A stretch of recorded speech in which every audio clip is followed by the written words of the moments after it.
consider myself the luckiest man on the face of the earth.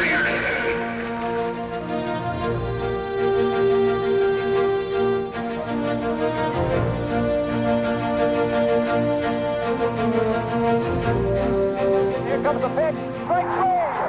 A no-hitter on first game for Tino Martinez. Fastball hit deep to right. This would be it. Way back there. Oh, what a blow. What a way to stop it off. Deep to left. Yastrzemski will not get its home run.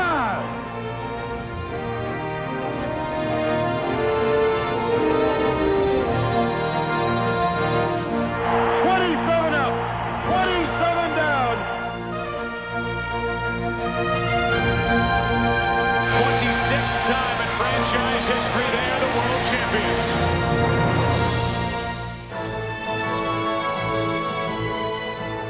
Hello, I'm David Lloyd, and welcome back to Damn Yankees Week here on ESPN Classic. For the entire weekend, in fact, from now all the way through Monday, we'll showcase the New York Yankees, bringing you their greatest games, names, and moments.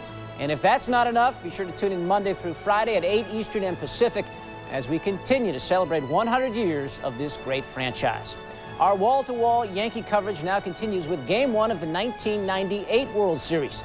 The San Diego Padres face a daunting task, beating a Yankee team that won 114 games in the regular season. On paper, this series appeared to be a mismatch, and, well, let's be honest, it was. The Padres, who had rebounded from a last-place finish in 1997, featured the hitting of Tony Gwynn and the pitching of Kevin Brown.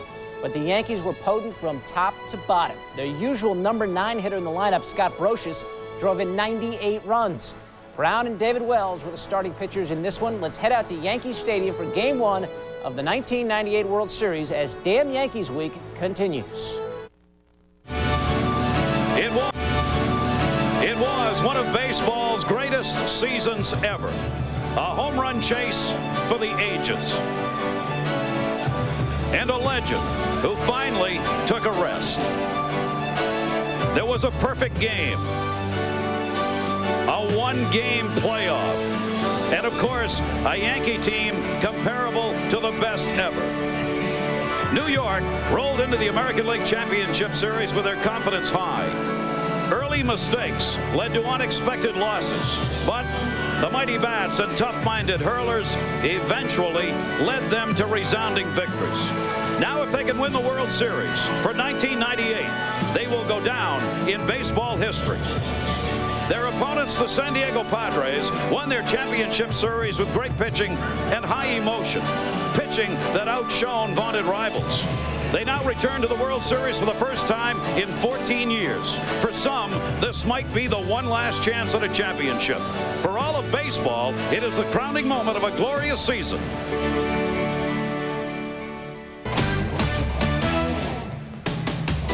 Major League Baseball International brings you the 94th edition of the World Series. From Yankee Stadium in New York, where for the 89th time a World Series game will be played, the San Diego Padres and the New York Yankees open it up in Game 1.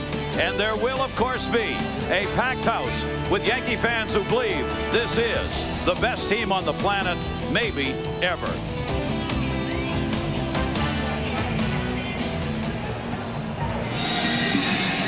Well, Stottlemyre on the right, pitching coach. Final word with skipper Joe Torre. They've done all they can. Now you got to do it between the lines. And between the lines, the Yankees have a solid defensive ball club. In the infield, Brocious, Jeter, Knoblauch, and Martinez. In the outfield, Leday, Williams, and O'Neill. Jorge Posada gets the call behind the plate tonight to catch David Wells.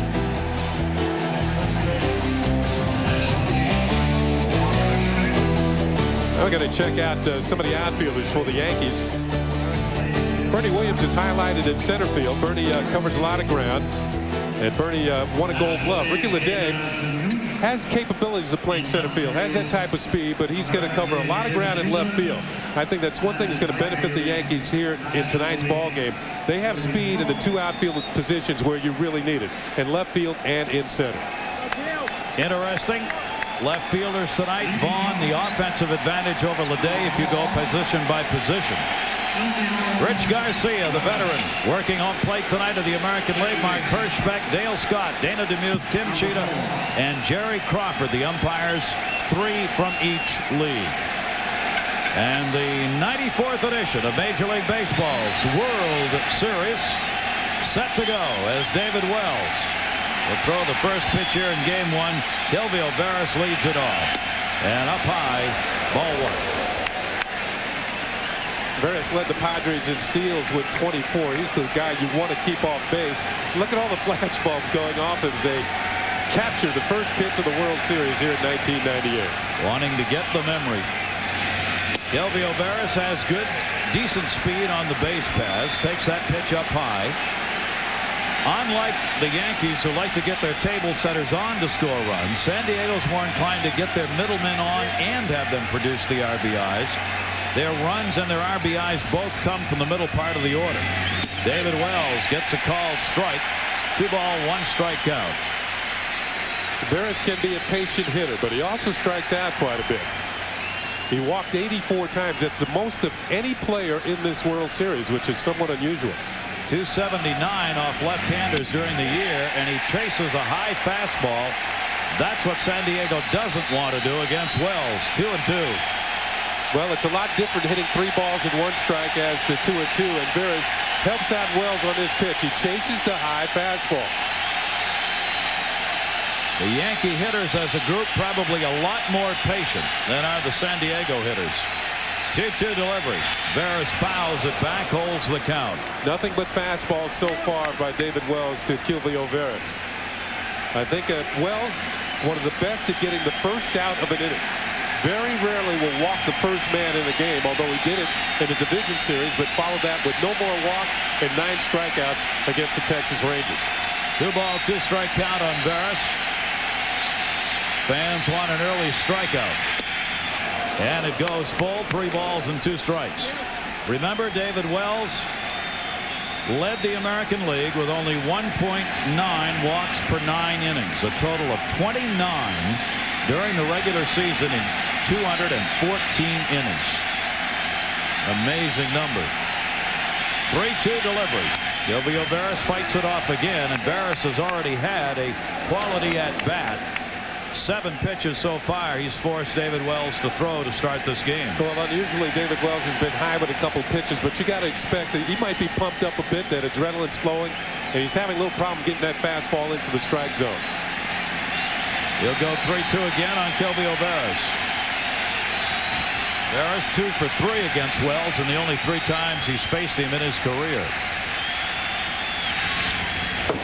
3rd pitch that he's fouled back in this at bat off Wells.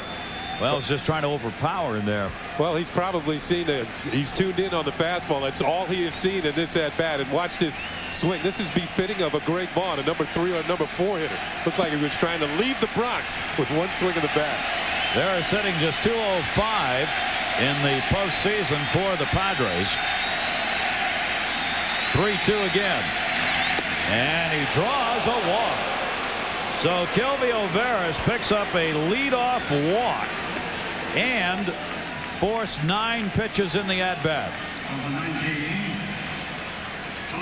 Well, here's the payoff pitch, the final pitch to Gilvio Veras, and he shows a good eye. Remember, I said he's drawn the most walks during the regular season of any player in the series this year. And leadoff hitters have to have no good eye to get on base and set it up for their teammates. Now a great matchup. Veras on at first base. He stole 24, caught only 9 times. And here's Tony Gwynn against David Wells. You pay money to see this. This is a Hall of Famer at the plate. A career .339 hitter who hit .321 and had an off year.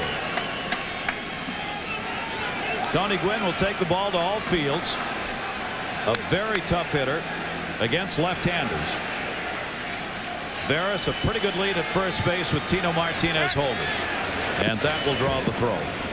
You know, Gwynn and several other veterans on this Padre ball club had injuries. And I think when you have veterans on your team, you're going to have to put up with that sort of thing. Tony Gwynn had Achilles heels problems this year. He also pulled the calf muscle. Greg Vaughn was hurt for a while. Caminetti was. Wally Joyner. All of them missed some time during the regular season. All of them are veteran players. 0-1 count. Gwynn takes the breaking ball. It missed. 1 ball, 1 strike.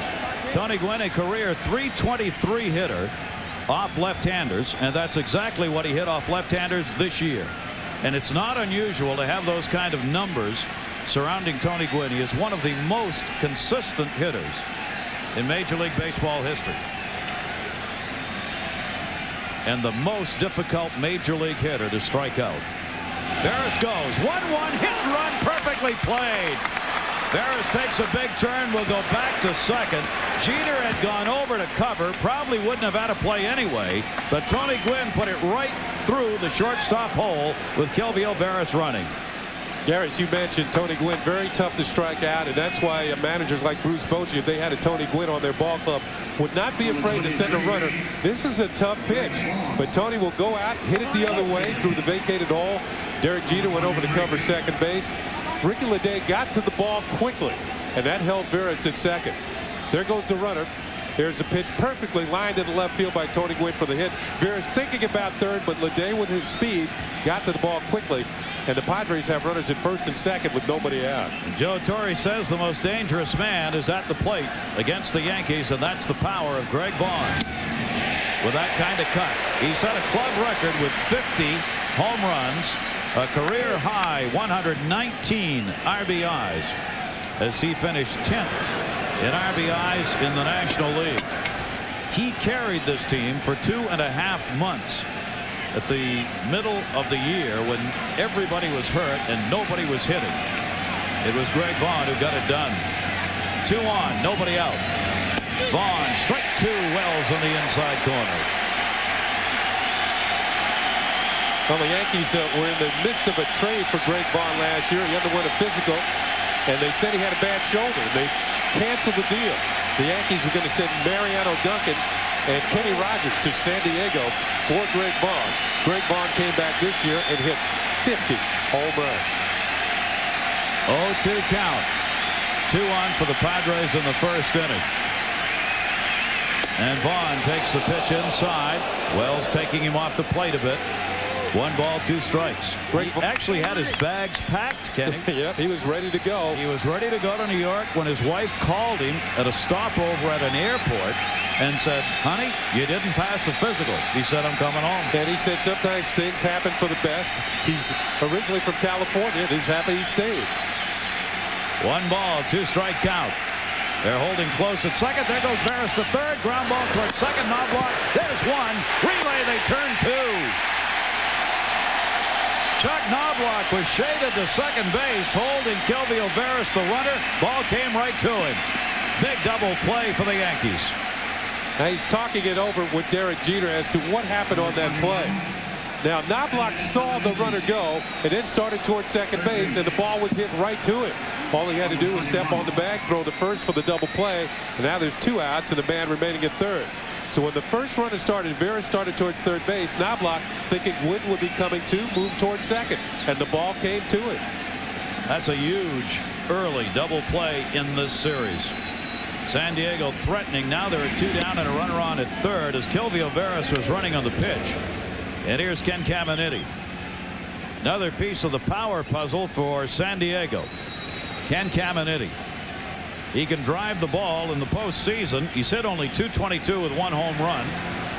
Vaughn hitting into that big double play, not getting one of those hits that you look for. You're playing in a short series. 1-0 delivery. Off-speed pitch by Wells.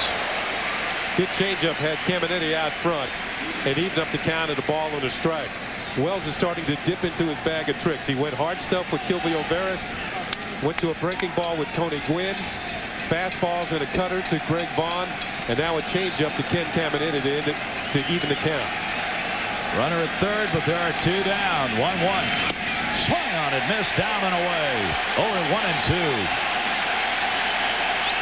He backed up a changeup with a good fastball low and away. And as is the custom here at Yankee Stadium, when a pitcher gets 2 strikes on a hitter, the fans rise to their feet to encourage the final strike.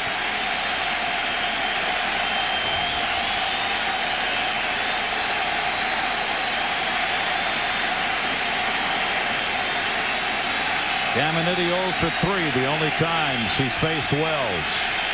Caminiti fouls that one off. It'll stay at a ball and 2 strikes. Caminiti was injured during the course of the season, and right now he's not 100%. He's had a bad knee and a bad back, but somehow he maintains his ability to come out and play on almost a daily basis. He's almost always playing hurt. Yeah, but he is one tough dude. Bruce Bochy saying we're as healthy as we've been all year at this point. 1-2 the count. Wells trying to get out of the inning. Veras off third. Broken back ground ball and outside of first base. That bat will stay alive, and he really busted him that time. He's gone inside, outside, back in again. Yeah, his ability to work both corners. He had a fastball that he swung and missed on the outer half. Throws a cutter in on the hands, and Caminiti's going to have to get a new piece of wood. Stands atop the plate anyway, pretty close to it, and that ball was all over the lower part of the bat. 250 hitter with runners in scoring position as Brown waits to pitch, hoping for a lead. They're not.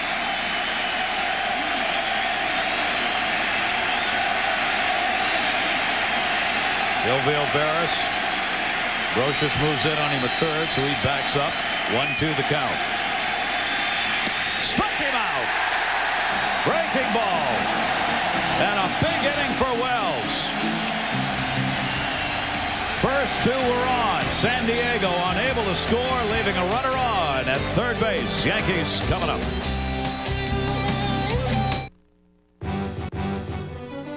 ESPN Classic's Damn Yankees Week is presented by Gatorade Thirst Quencher. Gatorade, is it in you? With the game still scoreless, Bernie Williams grounded to third for the first out of the inning. And veteran Chili Davis reached first after smashing a shot off the leg of pitcher Kevin Brown.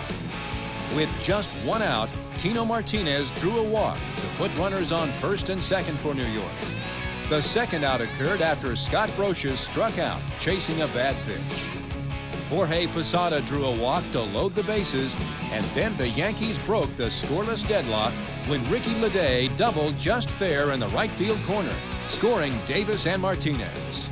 With runners at second and third, Padre pitcher Kevin Brown struck out Chuck Knoblauch to get out of the inning. When we return, we'll rejoin Game 1 of the 1998 World Series in the top of the third inning with the score 2-0 in favor of the New York Yankees, right here on ESPN Classic.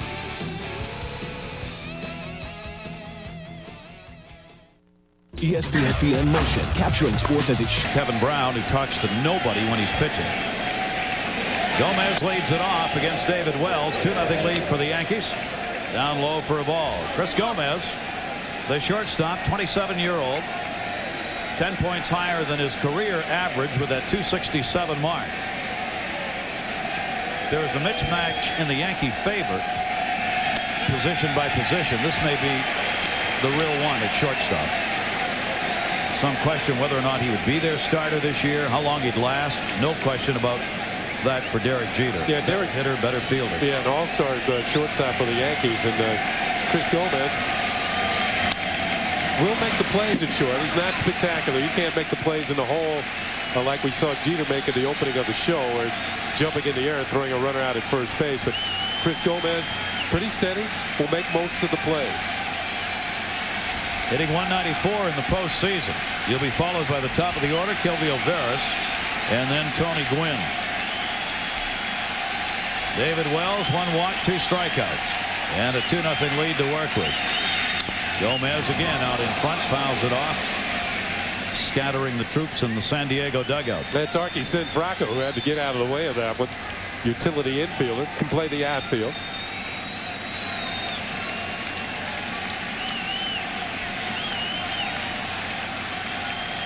One ball, 2 strike count on Gomez. Wells off the fist. Jeter not going to get that one. A base hit. So a jam shot into left field and a leadoff single for Gomez. Third hit for the Padres. Well, David Wells continued pitching inside to Gomez, pitch after pitch. And I think when you stay in one area long enough, a hitter eventually get the idea that's what you're trying to do to it. Pitch him inside.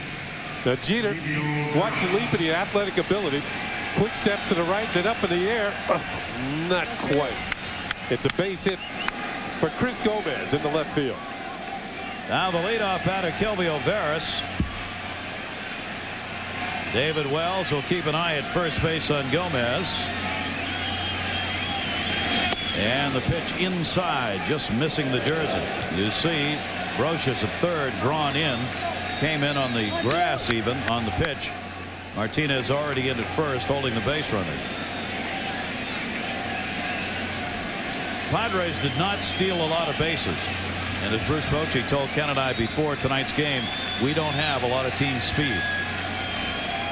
1-0 delivery. Swung on and missed. Good heat by Wells. 1-1. Veras, who started in the Mets organization, went to the Florida Marlins where he broke into the major leagues. Actually stole 56 bases in his first season in the National League with the Marlins. Then came on to the San Diego Padres. He's had to battle leg injuries for a period of time, and that's kind of set him back. But everyday second baseman for the Padres now. Runner on at first. Brocious backs up a step at third. There's no indication of a bunt shown by Veras. The first two pitches. 1-1 delivery to it. Kelvio Veras reaches that to right field. O'Neill over. He'll make the catch. One down. Julie Croto slamming Sammy Sosa's right there with her. Julie. I am here with slamming Sammy Sosa. Sammy, 1998, because of you and because Mark McGwire, was the most memorable season in Major League Baseball history. You seem like you weren't tense. Was it actually fun for you? Yeah, it was. I mean, it's been unbelievable. 1998. All the American people show me their appreciation. This is something that I love. And hey, I tell you what, being here today, means something for me. And it's been so great. You wear number 21 in honor of Roberto Clemente. Is it an honor to know that you will be remembered in a similar vein in your country due to your contribution to the game and to the Dominican through medical supplies and school supplies? Definitely, through the Sammy Sosa Charity Foundation, we're trying to do a lot of help back in my country. What people giving me here, I take it back to my country and giving back to the people that really need help. And tell you what, American people have been unbelievable. They've been supporting me 100%, and that's something I'm never going to forget. And this is going directly to the Dominican. Is there anything you'd like to say, special message in Spanish to your friends and fans there? Well, just wait for me. I'm going back Tuesday next week, and I'm looking forward to go back, and I hope that everybody be in the airport waiting for me. God bless America. Welcome to Dominican. Voy para allá muy pronto. Lo quiero mucho. Que Dios lo bendiga. Muchas gracias. Sammy is leaving because he's been signing autographs since the moment he got here. Back to you in the booth, Gary. Billy, thank you very much. You get some, for those of you around the world who may not have ever heard Sammy one-on-one like that, you get some indication of just what a quality person he is. Tony Gwynn, 0-1 count on him. Runner on at first base. Gwynn down to first. Great stop, Martinez. He gets the out. Gwynn retired. Martinez, had he not been holding the runner, would have had no play on that ball. But he was, and he did. Well, actually, it robs Tony Gwynn of a two-base hit. Tino moving to his right. Watch how quickly he gets back to his left. Keeps the glove low to the ground. The ball hits the glove. He cannot come up with it cleanly. Tino Martinez thinking double play. If he gets it going to his left, all he would do is step on the bag and throw down to second, try and get two. But he does get one. It robs Tony Gwynn of extra bases. Third straight inning. Padres have had a runner in scoring position. They've not been able to get the big hit. Now Greg Vaughn. Way out in front on the changeup. Strike one. Greg Vaughn made a major adjustment to his swing and the way he actually holds the bat. He used to hold the bat high over his head. Really struggled last year in San Diego to the point where they wanted to get rid of him and almost traded him to the Yankees. Now you notice how much lower he holds his hands now. It enables him to get the bat started quicker, at least quick enough to hit 50 home runs. 0-1 count, 2 down. Runner at second base. Big lead at second base for Gomez. Fastball, no chance. 0-2. Vaughn asking about the location. Here's the side view of the swing. Starts the bat, gets it around quickly, but does not make contact. Vaughn just 4 for 26 lifetime off David Wells, who has 2 strikeouts so far, and the fans applauding for another one.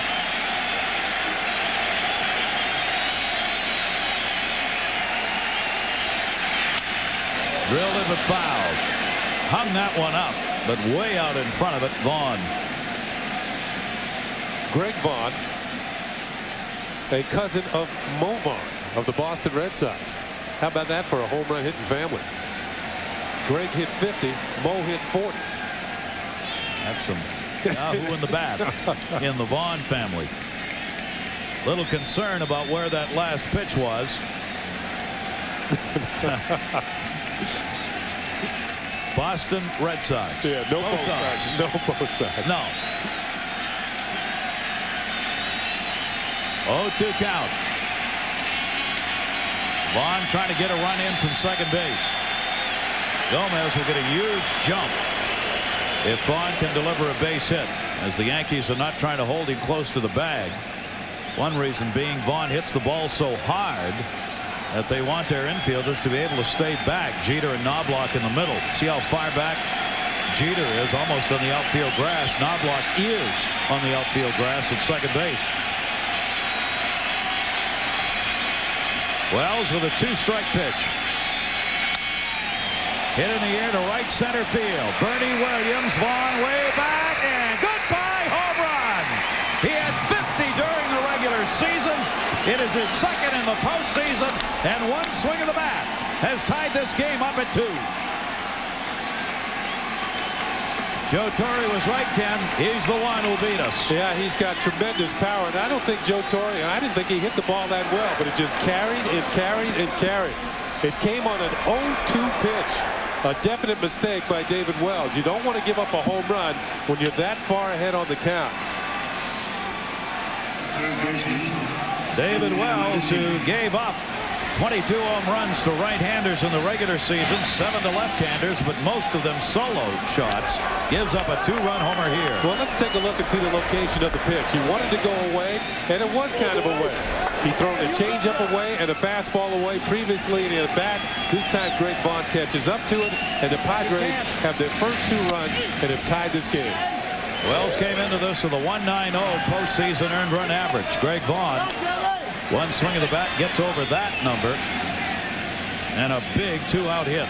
Gomez, who'd started it out with a single, scored ahead of him. 2 runs, 4 hits for the Padres, and a home run cut by Ken Caminiti, who struck out his first time up.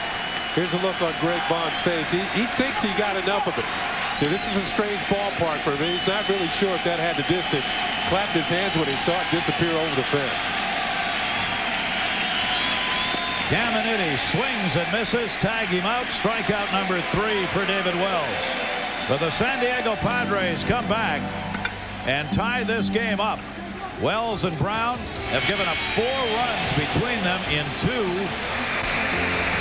innings. Ouch. Yankees weekend here on ESPN Classic. It's time to look back at another great moment in Yankees history. Game 3 of the 1999 World Series. New York holds a 2-0 lead over the Braves as this series shifts to the Bronx. Here's Trey Wingo and Kenny Mayne with the Sports Center replay. The big question Tuesday night, could the Yankees indeed make it 11 straight World Series wins? Well, not to paint them as underachievers or anything, but the Braves would be content with 1 in a row. They were down 0-2 in the series on the road against Andy Pettitte. Braves up 1-0 in the first. 2 on, 2 out. Jose Hernandez is a 3-0 count. Malo grounds that out. Jeter takes care of him and the inning. Bobby Cox tells Hernandez if is the middle word in life. That's one theory. Chuck Knoblauch against Tom Glavine, taking this thing to right. Brian Jordan after dropped the ball. Maybe the lights got in the way of it. Knoblauch's into second. Knoblauch has scored 2 batters later. An oral history of that play has begun. 3rd inning, Hernandez and Jordan, they make amends. Braves up 2-1. Hernandez, first postseason extra base hit for him. Brian Jordan's coming to score. Andrew Jones is coming to score. Every Atlanta regular had at least 1 hit in this game. It's 4-1 at this point. Bottom of 3, Joe Girardi's your batter, and he's going to right. Jordan's backing after this thing again, in the action all night. Very fortunate it's not a brick wall in right field. 8th inning. Glavine had thrown only 72 pitches. Bobby Cox wants to check him out, see if he's okay. He had the flu. He keeps him in. And Knoblauch going deep to right. Jordan involved again. Up for it, could yank it home, but instead it's gone. tied at 5. Knoblauch's first homer of this postseason. We check it out again to see how Chilean women feel about it, and they feel if he had a highlight cess, they would have brought it back in. Tied at 5 in the 10th. Chad Curtis. The 1-1 pitch. Swing, and there's a long high drive deep to left center. This one is on its way, and the Yankees have won it. Chad Curtis in his first World Series is tonight's Yankee hero, and they now... Yeah, he is. John Miller making the call on ESPN Radio. Curtis had promised his grandma he'd get a big hit for her in advance of her surgery on Wednesday. Well, he got 2. Let's get back to Game 1 of the 1998 World Series as Damn Yankees Week rolls on. Stay with us. 2 runs, 4 hits, no errors for San Diego. 2-2-0 for the Yankees. Beautiful Yankee Stadium. We had an email, and the answer's here. His name's Tim McCarver. He's broadcasting here in the United States for the Fox Network. And we had a question from Staff Sergeant Joe Clipp and PFC Ed Burnett, military police officers over in Germany. They wanted to know the last time during the playoffs of World Series a player stole home. That's the man who did it, Tim McCarver. The 1964 World Series against the Yankees. And in the 7th game of that series, as you see Chili Davis swing and miss, Bob Gibson was the winning pitcher for the St. Louis Cardinals. Gibson won Game 5, and he won Game 7. So he came back after pitching in Game 5 and winning, and beat the Yankees in Game 7. How about that? So they're here. That's the old battery, Nate. Bob Gibson was the pitcher, and Tim McCarver the catcher. That one, Chili Davis to center field. Finley draws a bead on it. Davis retired. He's now 1 for 2 and 1 away in the 4th inning. Would note here, we're seeing fly ball outs over the last 2 innings off Kevin Brown. May indicate that sinking fastball is not sinking. That could get him in trouble. It could. Chili Davis is also a good low ball hitter, though. You saw him hit a solid shot off of Kevin Brown back in the 2nd inning, started the Yankees' 2-run rally. That was on a low pitch. Tino Martinez. Left-handed hitters went 247 off Brown during the regular season. Right-handers hit just 223. So the Yankees have got lefties in this lineup to take on Brown. But it was Leday batting 9th. Came up with a big hit, the double, driving in the 2 Yankee runs. 1 ball, 1 strike count on Martinez, who drew a walk and scored in the 2nd. 2 walks off Brown, 1 of them scored. Again, fly ball, center field. Finley checks to see where the wall is. He's got plenty of room. 2 down. Well, we talked about the coaches counting the pitchers with the clickers on the bench. And we'll watch the pitch to Tino Martinez. Watch the hands of Dave Stewart on the right. There's the pitch, and there's the click. Another pitch. It's somewhere around 70-something now for Kevin Brown. He's got a chance at a quick inning. And by the pitch count, he needs one. Wells has been more efficient. Only 5 pitches this inning. 64 through the first 3.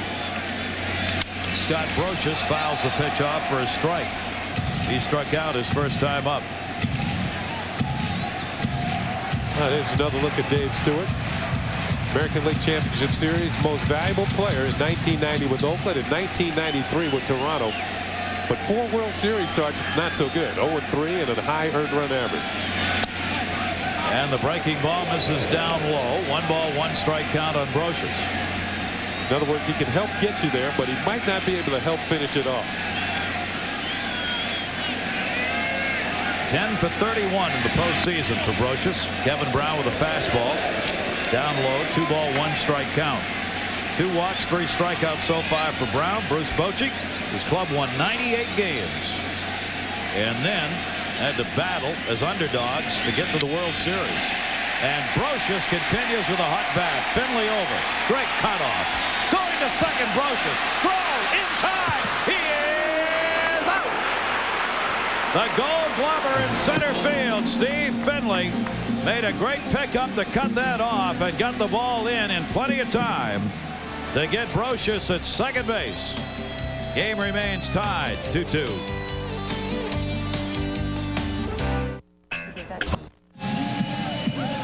Well, the anticipated pitcher's duel indeed taking place here, and a little defense too.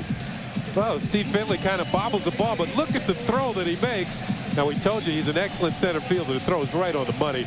And Kilby O'Veras, all he has to do is tag the oncoming Scott Brocious. You had to wait for him to get there. Yeah, he did. The throw was that good. Now, Brocious, I don't really think he made up his mind to try for 2 until he saw the bobble. Now, watch, he's going down here. Now, watch, he will turn it on a little bit more. Right there, he's going to try for 2. Underestimating the arm of Steve Finley. It's the kind of play you want to see in a World Series. I mean, you expect to see it. Quality stuff. Well, you expect to see a guy try for 2 with 2 outs. Yeah. It's a good time to try for it. You know, try and get yourself in the scoring position. David Wells back to work here. And Carlos Hernandez out of Caracas, Venezuela. Second major league catcher out of Venezuela. The first was the late Bo Diaz. Look at the postseason he's had. Tremendous numbers. Hit 262 during the regular season. Ouch. Got jammed, fouls it off.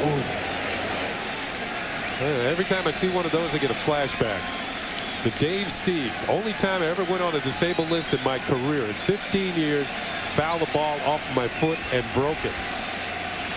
Dave Steve's hard slider. You know what? He's back pitching again, too. That's right off the shin. And you take a look at that a little later on. There might be a little lump right there. Pants are a little loose. It might be hard to tell. But he's still trying to walk that off. That's a bone bruise, big time, at least.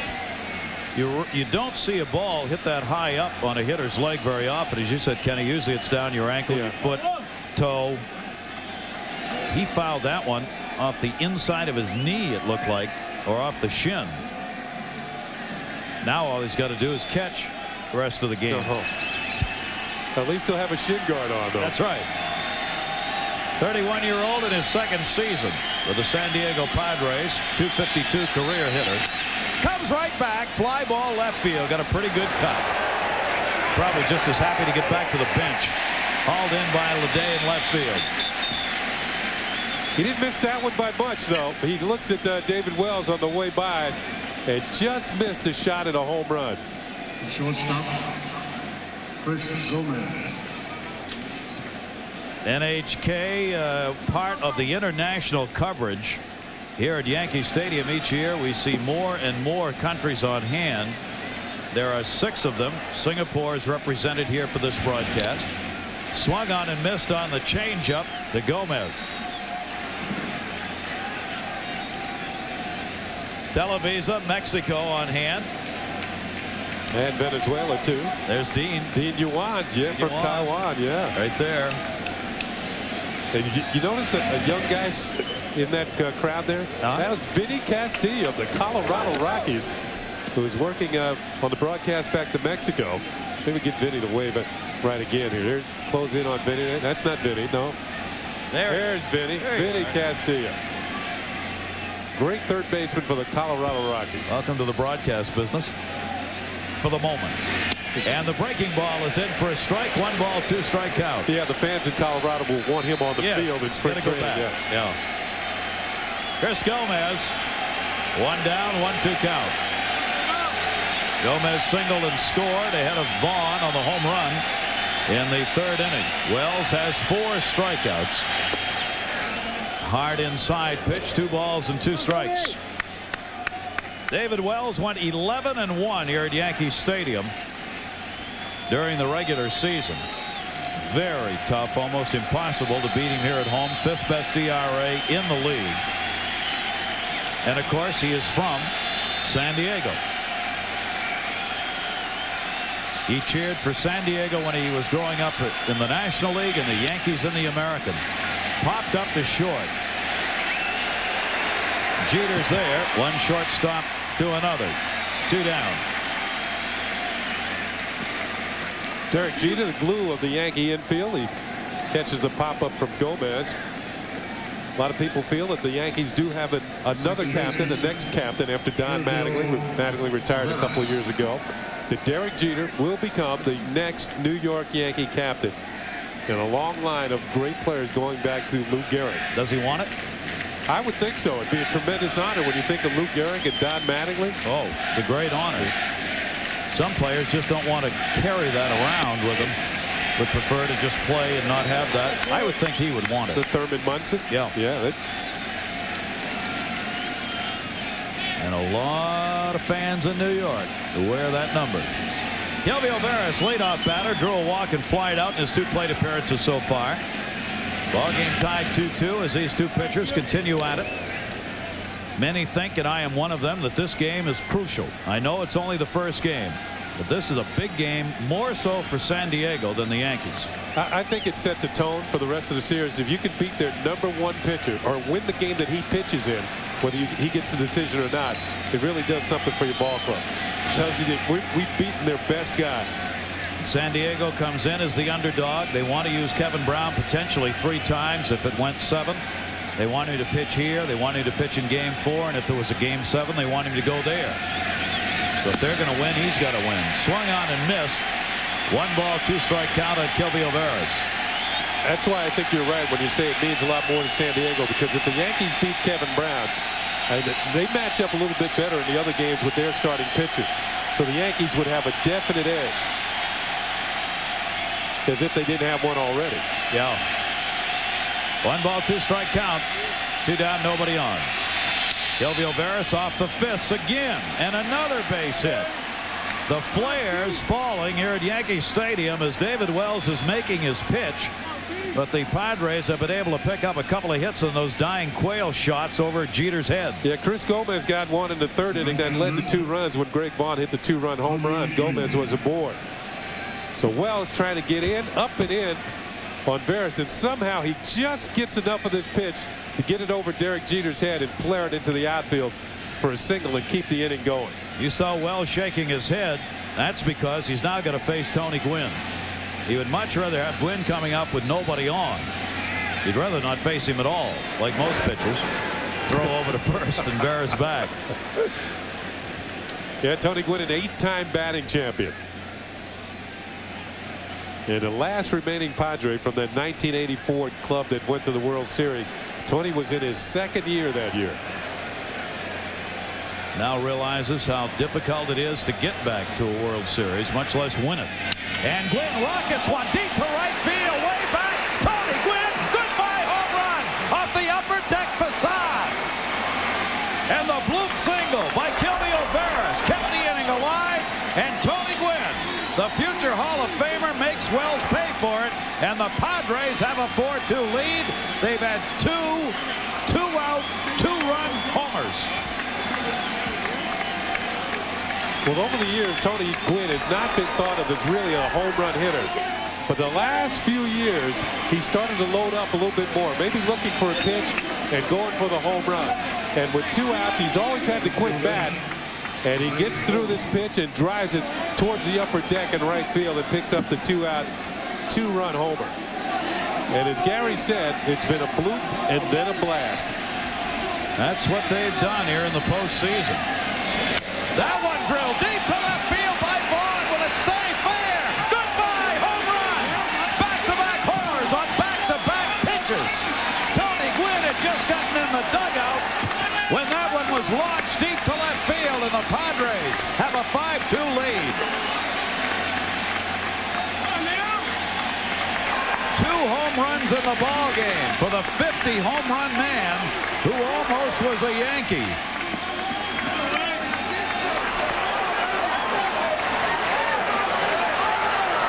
Well, over in the Yankee dugout, they are certainly stunned by the turn of events here in the 5th inning. It looked like David Wells was sailing along, a fly ball to left field, and a pop up the short. A bloop single, and then 2 home runs by Gwynn and Vaughn. 12th time in World Series history there have been back-to-back home runs. 12th time. All of a sudden, 2 pitches, and the Padres have a 5-2 lead. And I mean, those babies were clogged. Oh, both of them. 3 postseason home runs for Vaughn. Well, he likes the ball down and in, and this ball is crushed. It's going to get out of here in a hurry. And I'm not sure if it made the upper deck or not. No, not quite. But still, it was tagged. Outside to Ken Caminiti, another home run threat at the plate. Yeah, a little bloop by Kelby O'Veras. The bloop and then 2 blasts. That's why Wells was so upset when that ball fell in. He wanted that inning over right there, not have to go to Gwynn. Now Brown's got a 3-run lead. Fouled off outside of first, no play. 3-1 count on Ken Caminiti. First career postseason home run for Tony Gwynn on the right, and the second of this game, third of the career for Vaughn. First time he's ever played a game in Yankee Stadium. First time he's ever been in Yankee Stadium. Wow. 3-1 delivery. Inside corner to Caminiti, 3-2. A lot of people feel that Tony Gwynn's the best pure hitter since Ted Williams. A little different type of hitter. Ted Williams more of a home run power guy, but Tony Gwynn, early next year, Tony Gwynn will jump into that 3,000 hit category. 3-2 delivery by Wells. That swung on and popped up to shallow left. Leday moving in. And that will do it. But a huge 2-out rally as Kelvio Veras picked up that bloop single. And then Tony Gwynn launched one to right field for his first postseason home run. A 2-run homer. Then the next pitch, Greg Vaughn put out deep into left field, and the San Diego Padres in Game 1 have gotten to Wells for a 5-2 lead. They've been locked. Yankees got the 2-0 lead in the second inning on the bases loaded double by Ricky Leday, his first postseason hit ever. But the response of the Padres was the long ball. The 2-run homer by Vaughn tied it in the third. This one grounded to second base by Scott Brocious on the first pitch. And Kevin Brown has the first out in the bottom of the 7th inning.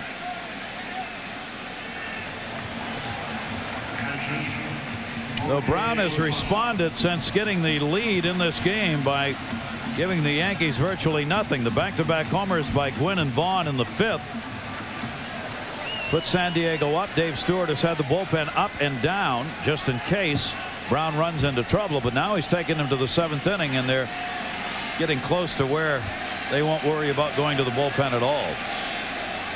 Jorge Posada, and the pitch is outside for a ball. Yeah, if everything goes the way that San Diego would want, they'd go to the bullpen one time, and that's for Trevor Hoffman in the 9th inning.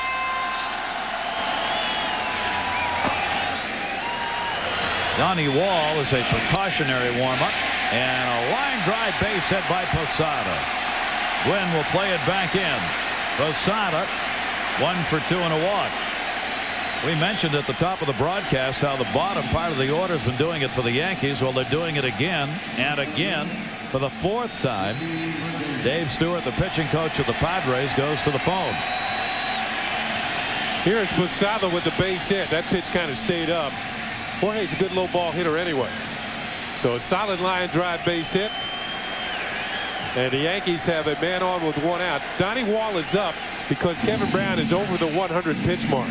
He's thrown 103, and sometimes when a pitcher gets over that 100 pitch mark, things go downhill in a hurry. Even if you're Kevin Brown, you have those nights where when you hit a certain wall, things start to fall apart. So they want to have somebody warming up just in case. Bottom part of the order, 4 for 7. Scott Brocious has had a base hit and 3 at-bats. Posada's 1 for 2, and Leday's 2 for 2. 6 hits for the Yankees. Joe Torre's team trying to make the comeback here in the 7th inning. 1 down. Ball 2. They want to get that potential tying run to the plate if they can, so Leday would take a walk here if he can get it. This is what managers get paid for. When do you make the move? Yeah, I think he's calling. They're going to get another pitcher up, and it'll probably be a left-handed. Ball 3, 3-0. Or maybe have Donnie Wall get ready, begin to throw in earnest like you're near coming into the ball game. Be ready. Don't come in here with half warmed up. 3-0 count. Leday, Knoblauch on deck. And he walked him. 4 straight pitches. 3rd walk given up by Brown, and the Yankees have a rally in the 7th inning. And Bruce Bochy's on his way out. First walk since the second inning by Kevin Brown.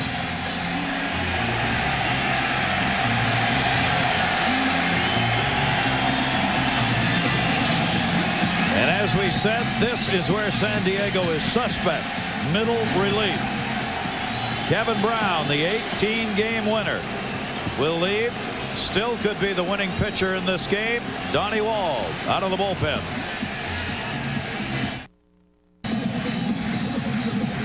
The Yankees have chased the San Diego ace after 6 1/3, 2 runs, 6 hits, 3 walks, 5 strikeouts, and responsible for the 2 base runners on.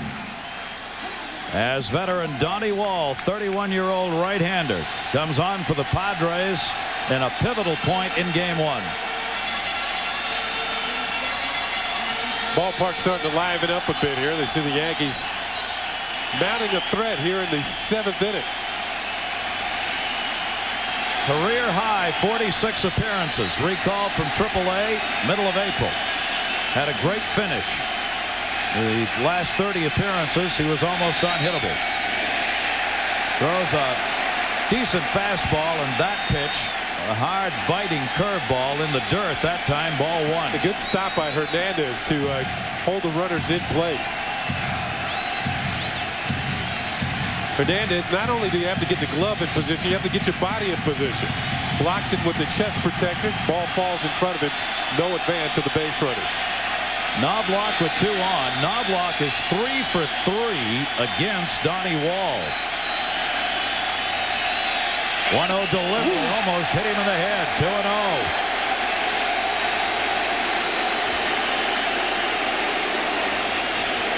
The Yankees have gotten this game where they wanted it. They've gotten him out of there. Kevin Brown, the starter, gotten the middle relief to have to work in this game. Too early to bring Trevor Hoffman in.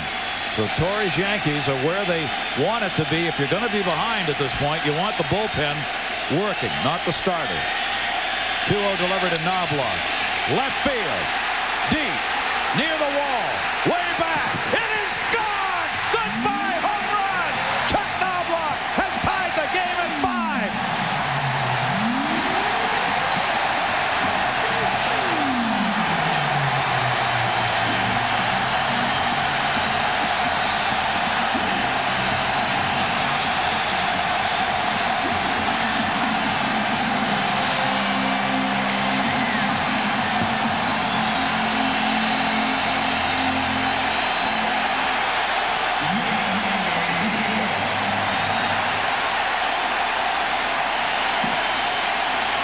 Well, Gary, you couldn't have called it any better. The fact that the Padres have struggled in middle relief. Chuck Knoblauch with the home run hit a career high 17 this year. Kevin Brown cannot win this game now that it's been tied by the Yankees here in the 7th. He is now non-decision, and Stewart can't believe it. The Yankees have come right back, and another base hit by Derek Jeter. Game tied at 5. Knoblauch with a 3-run homer. His first postseason home run this season for Chuck Knoblauch. And Wall is coming out of the game. In fact, that was Knoblauch's first postseason home run ever. So the middle part of the ball game is where San Diego has struggled all year out of the pen. And Donnie Wall does not get it done. Knoblauch now 4 for 4 lifetime off Wall.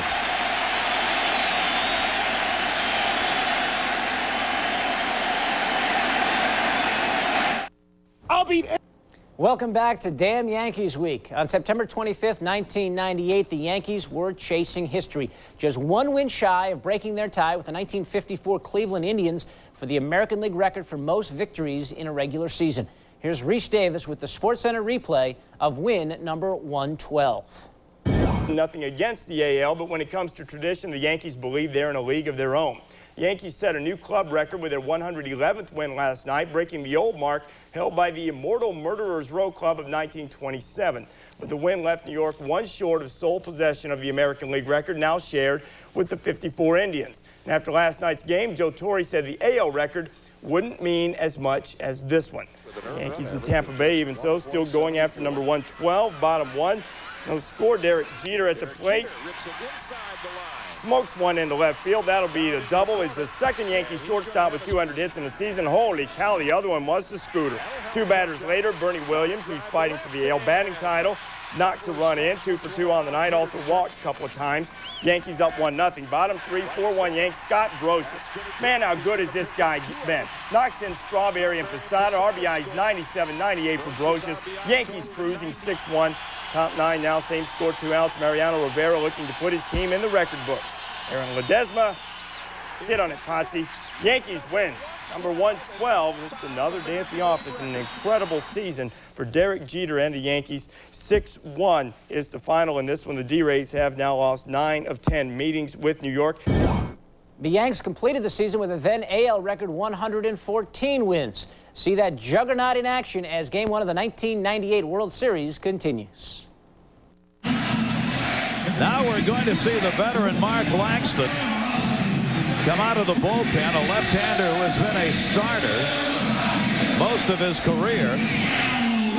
Now 38 years old. He has pitched in Seattle and Montreal and California for the Angels and Anaheim, and with San Diego becoming a reliever. He made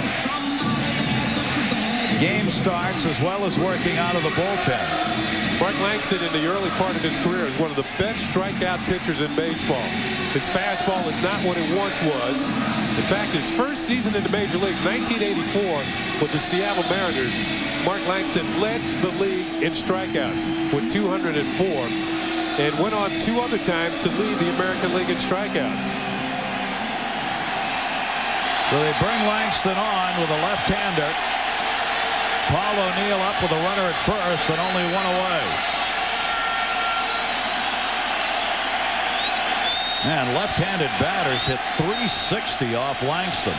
Right-handers 319, and he gave up 11 home runs. As I said, that fastball is not what it once was, and he's got to make an adjustment to pitching to the corners rather than overpowering hitters. Big offensive numbers against the left-hander Mark Langston this year. You see now why the middle part of this bullpen has trouble. O'Neill takes the pitch outside, 1-1. It's got to be a thrill for Chuck Knoblauch, of course, for delivering the big blow. Get rid of all the boos he heard here in his own home ballpark when they came back from that Cleveland game. 1-1 the count. O'Neill, towering fly ball to shallow right. Tony Gwynn. 2 down. O'Neill retired. Jeter stays at first. O'Neill had a good swing of that ball and got underneath it. His reaction will tell you he didn't miss that one by much. Look at the swing. This is Paul O'Neill's home run swing, but he just got underneath the ball and popped it up. Oh my goodness. An 1/8 of an inch on the bat, and he's feeling the Yankees have 2 more runs. That close. Ball kind of hung right there for him, didn't it? Well, it's called the game of inches. And you mentioned the fact that Langston hasn't gotten lefties out very well. Hanging breaking balls can go a long way. He hasn't gotten many out. Bernie Williams, middle of the order, still struggling here. Williams 0 for 3. Langston has been around so long, these hitters have seen a lot of him. Bernie Williams is 11 for 33 with a home run off Langston in his career. Langston, 15 years in the majors. This is the first postseason he has ever appeared in. He is one of those long-suffering veterans at the major league level and a good major league career, but just never made it to the postseason. Yeah, he was with Seattle, could become a free agent. In the middle of the year, they traded him to Montreal. Montreal felt they had a chance to win the division that year. Well, they eventually fell out of the lead back in 1989. But one of the players traded for Mark Langston to Seattle from Montreal, Randy Johnson. Big unit. Yep. Donnie Wall waiting to see what happens here with Jeter, his responsibility, potential go-ahead run on at first.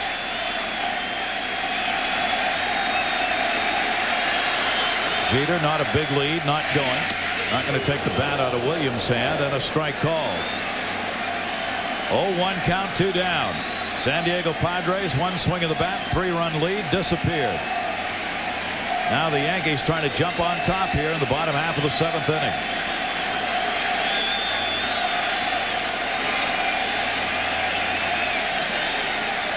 Bernie Williams in the dirt. There goes Jeter.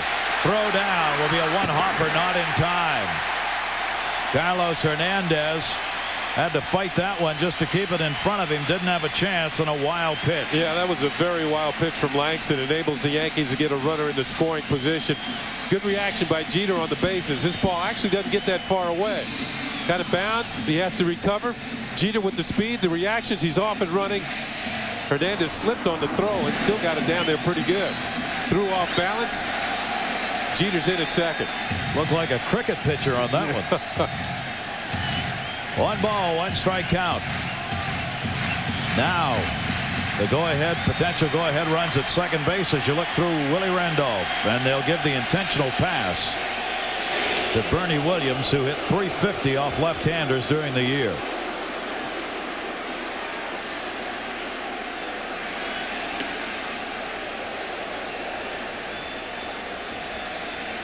Intentional pass to Williams after the pass ball moved Jeter.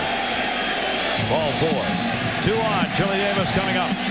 This copyrighted telecast the property of the Office of the Commissioner of Major League Baseball, intended for the private non-commercial use of our audience. Any publication, reproduction, retransmission, or use of the pictures, descriptions, and accounts of this game without the express written consent of Major League Baseball and Bud Selig, the Commissioner, is prohibited. There is Bud Selig. Stewart out to talk to Langston. You know, you're walking Bernie Williams. It's a good move. I think that managers pick players they don't want to beat them. Bernie Williams, a batting champion, good hitter from both sides of the plate, maybe a little better right-handed. So Bruce Bochy has decided to go to Chili Davis, but I wonder how many times over the years that Chili Davis has had somebody walked in front of him just to tick him off, and he comes through with a hit. ESPN HD. Knoblauch with the 3-run homer on the left. Wall, who gave it up. Davis, switch hitter, a single, 1 for 3 in the game. He is 7 for 26 lifetime off Langston.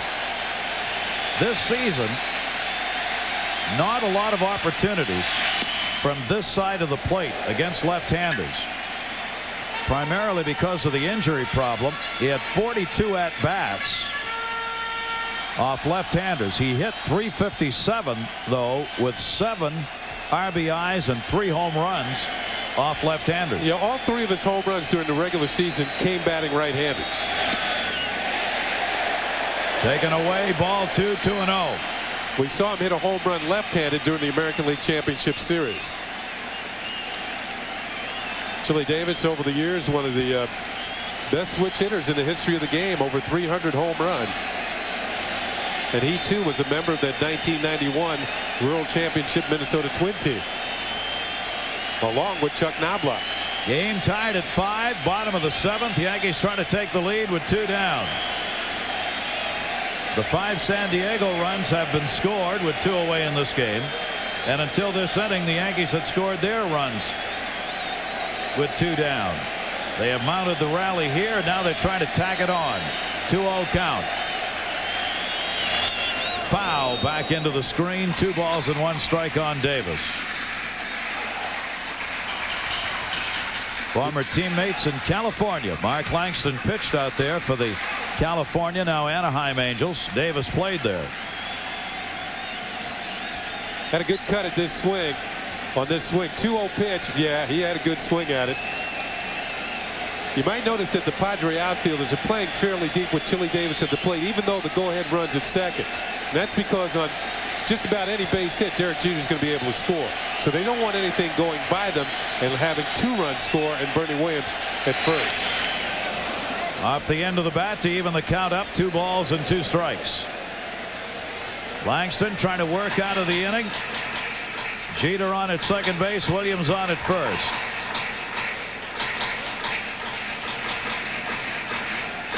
Jorge Posada started this out with a single with 1 down. getting the inning ignited. Knoblauch with the 3-run homer tied this ball game up. Langston, in his 4th appearance in the postseason, has only worked an inning in the 3rd, giving up 1 hit. Breaking ball, good stop made again, and it goes 3-2. Yeah, the problem with going 3-2 now, the runners will be going. Jeter at second, Bernie Williams at first. So for sure, Jeter will score on a base hit. And on an extra base hit, something to a corner, Bernie Williams could score with his speed. So good stop by Hernandez there, keeping the runners from moving up a base. But now they'll be able to get off to a running start on this 3-2 pitch.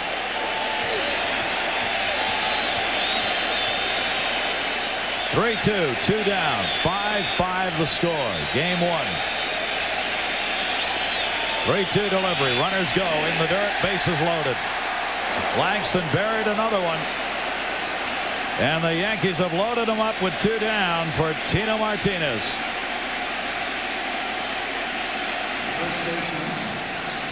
You know, I think with Langston, you think of walking somebody to load the bases. Maybe he didn't want to make a fastball pitch to Chili Davis, knowing that he had a place for him at first. The runners, the bases are now loaded, but he has a left-handed hitter in Tino Martinez coming up. He should be able to get him out, but as you said, Gary, he's had all kinds of problems against lefties this year.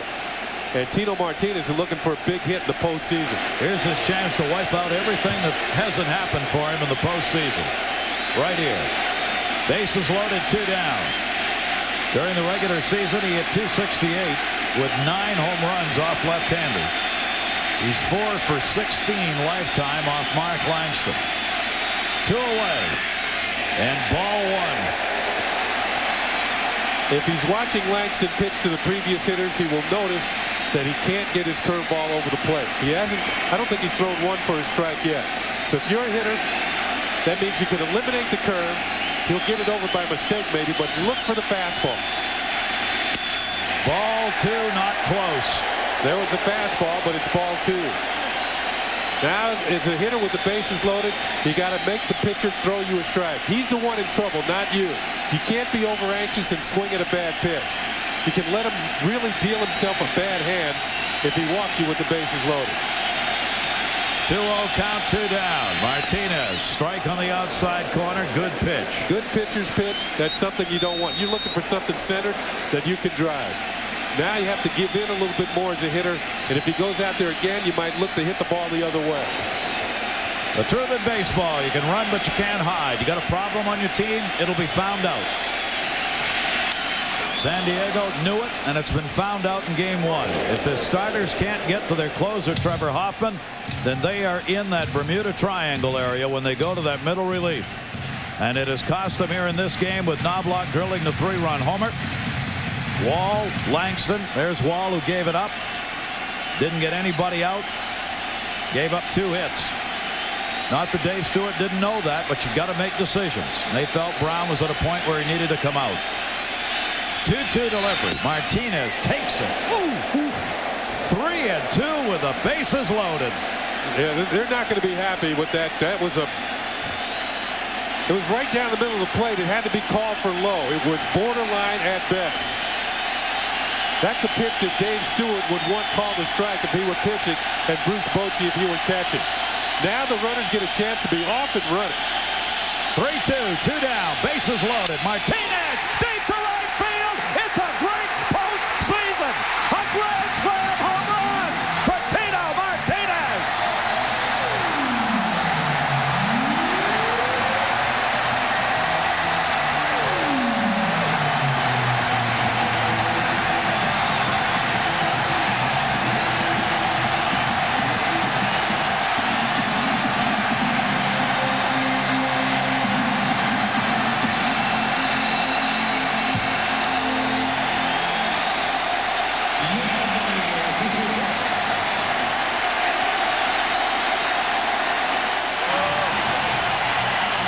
He came into this game hitting .167 in the postseason. That is his 3rd career postseason home run. A grand slam on Mark Langston. And the Yankees have a 9-5 lead. Now, we mentioned he was looking for his first big hit of the postseason. I don't know if he can get any bigger than this. 4 runs on 1 swing of the bat.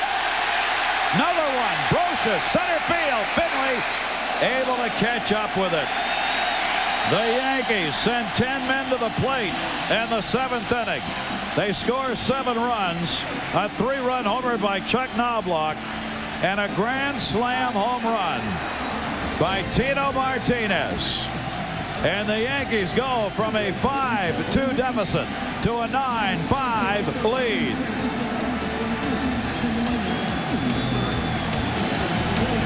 For Knoblauch and Martinez, as Tony Bennett would say, it's rags to riches. 3 runs, 3 walks rather, 1 intentional in that 7th inning given up by San Diego pitchers, and all 3 of those walks scored as Chuck Knoblauch delivered the 3-run homer. See, he wasn't sure about his, but Tino knew where his was going. Bases loaded. The grand salami. 17th grand slam in World Series history. And it is a 9-5 Yankee lead. David Wells could win this game. He is out. They go to the bullpen, and Jeff Nelson on in relief. Kind of vindication for both of those players, huh?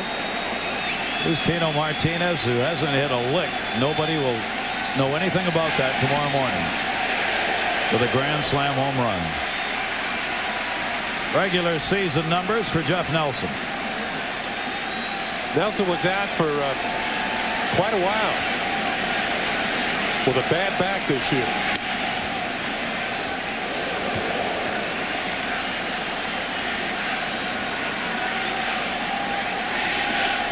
th grand slam. 8 by Yankees. Joe Pepitone of the Yankees, the last one to do it. Mark Langston gave it up. Tony Gwynn fouls it off. Gwynn delivered a home run. In the 5th inning, he's now 2 for 3 in the game. But the Padres, they had this house quieted, had Yankee Stadium mellowed out. Not anymore. Well, the crowd out in right field chanting Tino's name until he acknowledged it. And then they all cheered when he turned around and waved. Nelson with a 1-2 delivery. And that one is a base hit into right field. So Gwynn, 3 hits in the ball game, 3 for 4, leads it off with a single here in the 8th.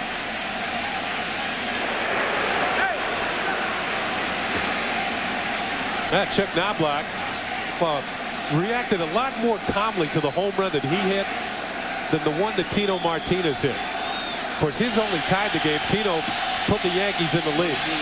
Watch Knoblauch come jumping out of that dugout.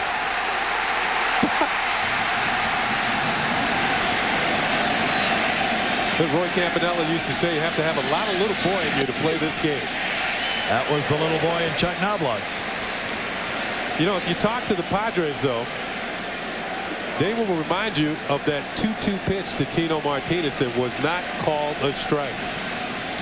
Gave him another chance. They gave him another chance. Vaughn up. He already has 2 home runs in this game. Picking up 1 in the 3rd and 1 in the 5th. 3 RBIs. He and Tony Gwynn had back-to-back home runs in the 5th inning. 1 ball, 1 strike count. Padres need base runners as we're in the 8th. Broken back ground ball. Nelson plays it second. Knoblauch, they'll get the force out. Good play by Jeff Nelson. First of all, the bat was shattered and the barrel of the bat is flying around somewhere in the infield. He doesn't know how close it is to him, but he made a nice play on the backhand and immediately went to second for the force. Sometimes in situations like this, the pitcher will duck. Man, that was pretty close to it. And the throw goes to second for the force play. Somehow he's able to concentrate and make the play on the ball and throw out the lead runner. Vaughn is on at first on the fielder's choice with 1 down. Ken Caminiti, switch hitter, 0 for 3 with Gwynn retired. Nelson with a slider in for a strike. You know, we have been asked to explain what is a fielder's choice to the fans around the world. Fielder's choice is when a fielder catches a ball and he has a choice of throwing to one base or another to get an out. Jeff Nelson chose to go to second base for the out on Tony Gwynn, and Greg Vaughn reaches on what is called a fielder's choice. Literally what it defines itself. Yeah. Just what it would appear to be. Vaughn on with one down. John Vander Wal has come out in the on-deck circle. Hit for Jimmy Leyritz in the DH spot. Another breaking ball that missed outside to Ken Caminiti. 2 ball 1 strike count. For Caminiti this year, he hit .252 total. Caminiti against the left-handers, .233, .263 against right-handers. And takes the pitch up high. Nelson falls behind 3-1. Now Leyritz is coming back out to the on-deck circle. And Vander Wal heads back into the dugout. And that might be because of the fact that Graham Lloyd is up in the Yankee bullpen. Or at least I believe it's Graham Lloyd. They have a left-hander warming up. Yep, it's him. So if Vander Wal would come out to pitch hit, you probably would see Graham Lloyd come in. Lloyd and Mariano Rivera, right-hander and the left-hander in the Yankee bullpen. So I would believe that Bruce Bochy might feel that Jim Leyritz has a better chance of getting a hit off of Jeff Nelson than Vander Wal would off of Graham Lloyd, and he'd have to make another move. Inside, and he walked him. This will drive Joe Torre crazy. Get the 9-5 lead, and now Nelson comes on and surrenders a walk, putting runners at first and second with one down. And maybe Bochy also feeling that Jim Leyritz been a proven postseason performer with all those clutch home runs. Maybe he's asking for one more. They got one more in those bats. Jimmy Leyritz, the designated hitter. Jeff Nelson making his sixth appearance of the postseason. He's worked 4 innings, given up 3 runs, 5 hits in 4 innings. Had a couple of hit batters and 3 walks. 2 on, 1 down. Leyritz on the breaking ball, a strike. I have a feeling if Jeff Nelson does not get Jim Leyritz out, you'll see Graham Lloyd come in and pitch to Wally Joyner. And maybe even if he does get him out, he'll still bring in Graham Lloyd to pitch to Wally Joyner. Leyritz 2 for 11 against Nelson in his career. Fouls that one back. Nelson goes ahead on the count, 2 strikes. Great to have you with us around the world. Those are the scouting reports kept by the clubs. How every hitter does against every pitcher. Helps make decisions for the managers. 1 down, 2 strike count with 2 on. Here in the 8th, Yankees with a 7-run 7th inning. Swung on and missed. He gets Leyritz.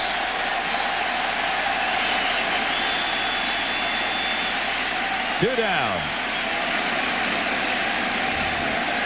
So Nelson comes on and gets the second out. Now Joe Torre on his way out with Wally Joyner, the left-hander, coming up. Here's a look at the last pitch. A good sweeping slider. You can see why Jeff Nelson is tough on right-handed hitters. 6'7", kind of throws from the side. He does his job. 2 left-handed hitters coming up. You got Wally Joyner, then Steve Finley. So Jeff Nelson's out of the ballgame after striking out Jim Leyritz. Graham Lloyd, who's been ready in the bullpen, will come on for the Yankees, who have a 9-5 lead. You know, this is a little embarrassing here. Graham Lloyd thought he was coming on to pitch, but wait a minute. He's going the wrong way. That's because Joe Torre had actually decided to bring in Mariano Rivera. This is a save situation because the tying run is in the on-deck circle. So it is a save situation. He's going to bring on Rivera and hopes that he can get 4 outs tonight instead of the usual 3, 2, or 1 to pick up a save. Mariano Rivera, you look at his numbers on the regular season. Look at that ERA, 1.91, 3-0 record, 36 saves, allowed just 3 home runs all season long. 2 of them came in 1 game. Gave up a home run to Mike Stanley and Ed Sprague of the Blue Jays back on July 18th. It was a game that the Yankees won 10-3. Mariano was just getting some work in that game. Wally Joyner is up, 2 on, 2 down.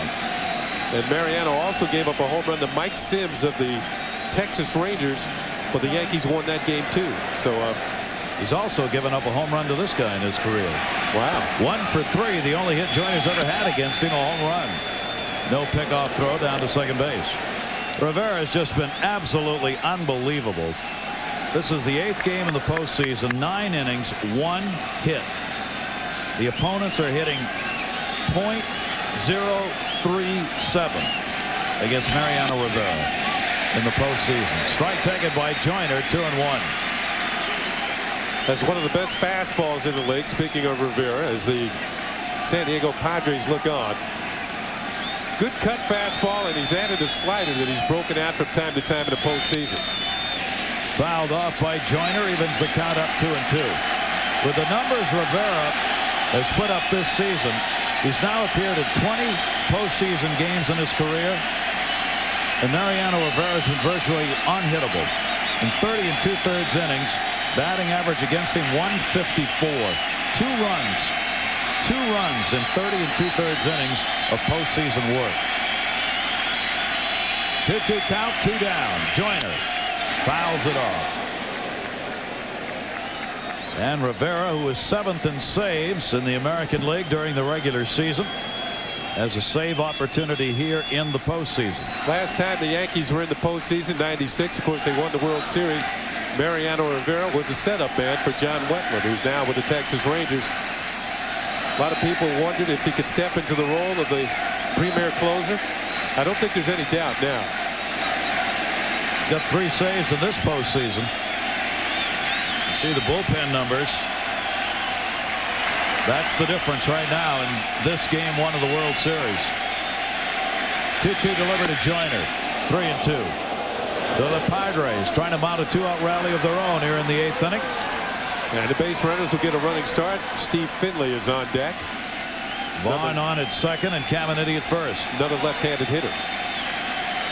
Wally Joyner, 3-2. Runners go, and that one foul back. They'll go back to their respective bases.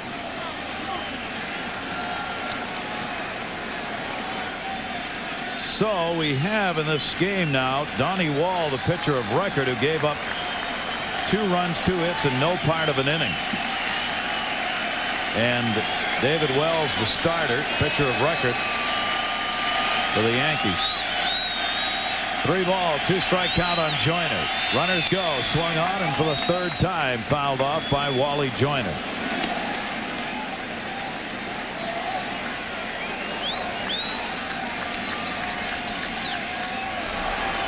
Bear that grand slam home run in mind as this series goes on. That pitch may be the turning point of this whole series.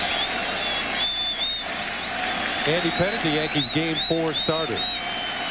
Rick Vaughn's got some running in here with these last 2 pitches fouled off.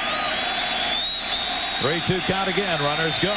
Joyner stays alive, fighting it off. It remains 3 balls and 2 strikes on Wally Joyner.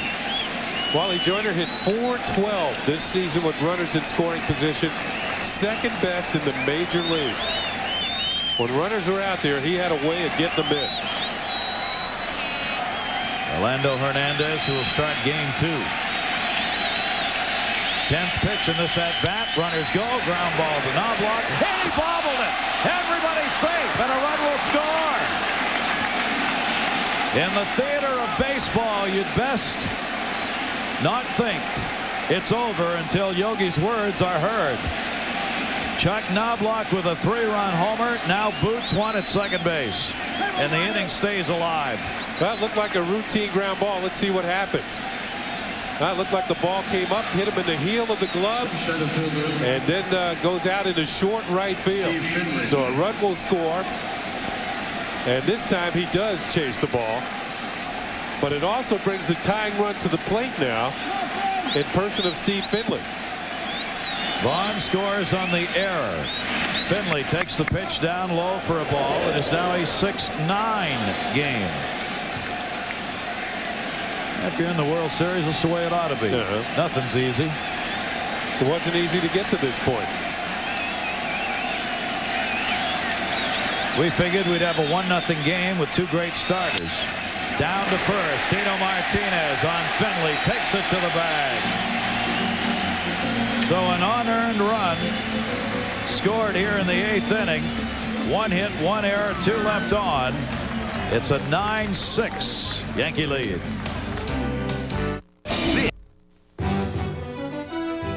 This ESPN Classic program is presented by Gatorade Thirst Quencher. Gatorade, is it in you? Welcome back to Damn Yankees Week, celebrating 100 years of New York Yankees baseball. Time for another flashback. It's Game 4 of the 2001 ALCS. The Yanks hold a 2-1 lead over the Mariners, who had won a league record 116 regular season games. Here's Rich Eisen with the Sports Center replay. ALCS Game 4. Roger Clemens, who had a 15-strikeout, 1-hit gem in last year's Game 4 against Paul Abbott. Top of the first, Ichiro leading off the game. Check swinging. Did he go around? Yeah, he did. 2 batters later, Brett Boone swinging. Roger strikes out 2 of the first 3. Top 3, 2 on, 2 out. Edgar Martinez. Clemens gets Edgar to pop up. Clemens went 5 innings, gave up just 1 hit, struck out 7, walked 4. We go to the bottom of the 4th, still scoreless. 2 on, 2 out. Paul O'Neill. Jam shot. Olerud takes it. Scoreless through 4, bottom 5. After an Alfonso Soriano walk and steal. 3-2 pitch to Chuck Knoblauch. Walk number 8 of the night for Paul Abbott. 1 shy of the LCS record set by Mike Cuellar in 1974. With Norm Charlton warming up. Abbott gets Derek Jeter to fly out to Ichiro with 2 on. Now 2 outs. Next batter is David Justice. And Abbott gets out of trouble, holds the Yankees hitless through 5. First time in Yankees postseason history there were no hit through 5 innings. Bottom 6, nobody on, 1 out. Charlton in. Tino Martinez down the left field line. On the run is Javier. It's a ground rule double. Yankees' first hit of the game. After a walk to Shane Spencer, loaded the bases. Jeff Nelson, former Yankee, comes in, gets Scott Brocious into the inning-ending 4. 6-3 double play scoreless through 6. Top 9, no score. It's Ramiro Mendoza in, and Brett Boone did not think he got all of that. I didn't think. He put his head down, but he sure got all of it. Kept drifting, and it's gone. Second home run in as many days for Boone, 1-0. Seattle, bottom of the 8th, Bernie Williams against Arthur Rhodes. Take this one deep to right. This one is gone. Second home run in as many days for Bernie Williams. We're tied at 1. In the 9th inning, Kazuhiro Sasaki gave up a base hit to Scott Brocious.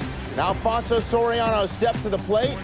Soriano looking for the game-winning homer, and he got it. Deep to right center field. Almost the same spot Jim Leyritz put it against the Mariners in '95. And the New York Yankees win game number 4, 3-1. An incredibly well-pitched game for both teams. The middle relief was stellar. Kaz Sasaki just left one up in the zone for Soriano, who put it out and joins a long list of New York Yankee postseason heroes. The Yanks closed out the Mariners in 5 games. Let's get back to Game 1 of the 1998 World Series as Damn Yankees Week and our All Yankees Weekend continues on ESPN Classic. And right now the Padres are going to have to do something to get a new life. Greg Myers, pinch hitter, will try and draw the walk here off Rivera. Do anything really to get on. He's pinch hitting for Carlos Hernandez, the catcher, who went 0 for 3. 8, 9, and 1 due up for San Diego in the 9th inning. And a strike taken, 1-1 on Myers. I think that was a reaction to Richie Garcia's last call on Myers. Padres have not been happy with some of the calls by Richie. 24-year American League veteran behind the plate. That one call we talked about was all they needed to be unhappy. The one call they thought should have been a strikeout on Tino Martinez that kept his at-bat alive, and then he hit a grand slam. 2 ball, 2 strike count on Myers.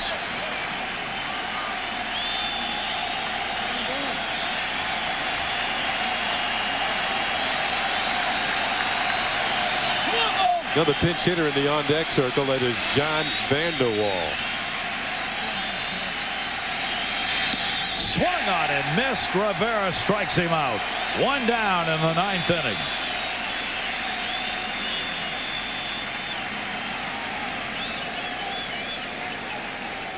Here's a look at the last pitch. Greg Myers actually gets a piece of it, fouls it into the glove of Jorge Posada. John Vander Wal announced as the pinch hitter. Mark Sweeney, you saw, another pinch hitter on the bench. Vander Wal takes the pitch inside. Vander Wal 2 years ago was the premier pinch hitter in Major League Baseball. This past season he fell off as far as his production as a pinch hitter.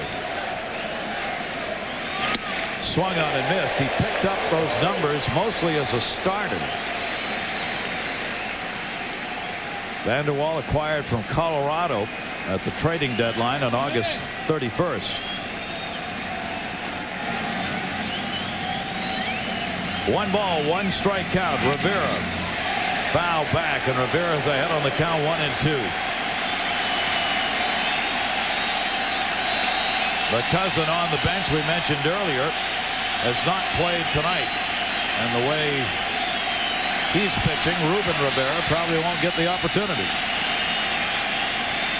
1 ball, 2 strike count on Vander Wal, and chop foul. A couple of years back, John Vander Wal set a Major League record for pinch hits in a season while with the Colorado Rockies. Very effective coming off the bench. Broke the record that had existed for a number of years, was set by Jose Morales, who at the time when he said it was with the Montreal Expos back in the late 70s or mid 70s. Mariano Rivera, 1 ball, 2 strike count on Vander Wal. Broken bat ground ball. Fouled that one off. He'll have to go get some new lumber. Now you can break a few bats when you're throwing 96 miles an hour. That last pitch. Rarefied heat. This would be a devastating loss for San Diego. Their ace, Kevin Brown, started this game non-decision. 4 runs, 6 hits over 6 in the 3rd. Bruce Bochy choosing to go to the bullpen, and it collapsed. Donnie Wall giving up the home run to Knoblauch. Langston the grand slam hit by Tino Martinez. Tomorrow, Orlando Hernandez will start for the Yankees. Ashby will be going for San Diego. 1-2 delivered to Vander Wal. Swung on and missed. 2 down.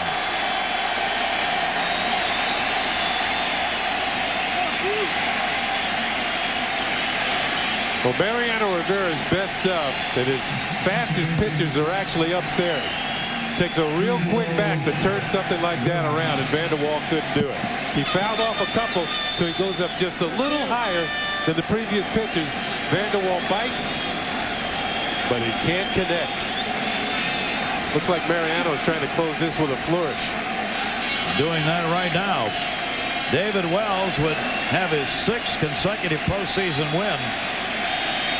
Rivera can finish this game off, and he would go 8-1 lifetime postseason for Wells. Rivera would get a save. Wall would be the losing pitcher in this game, and 2 home runs by Greg Vaughn would go for naught, and another one by Tony Gwynn. Padres had a 5-2 lead disappear. Strike 2.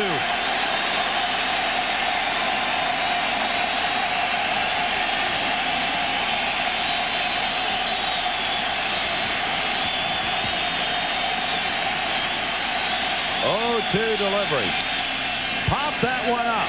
Game 1, 1998 goes to the Yankees. They win it 9-6.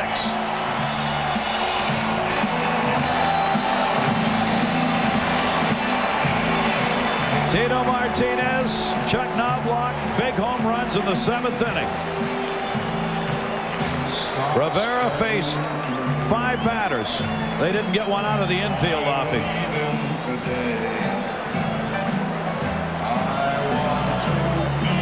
Well, Gary, as you said, a tough loss for the San Diego Padres. They had their man on the mound. He had the lead when he left the game.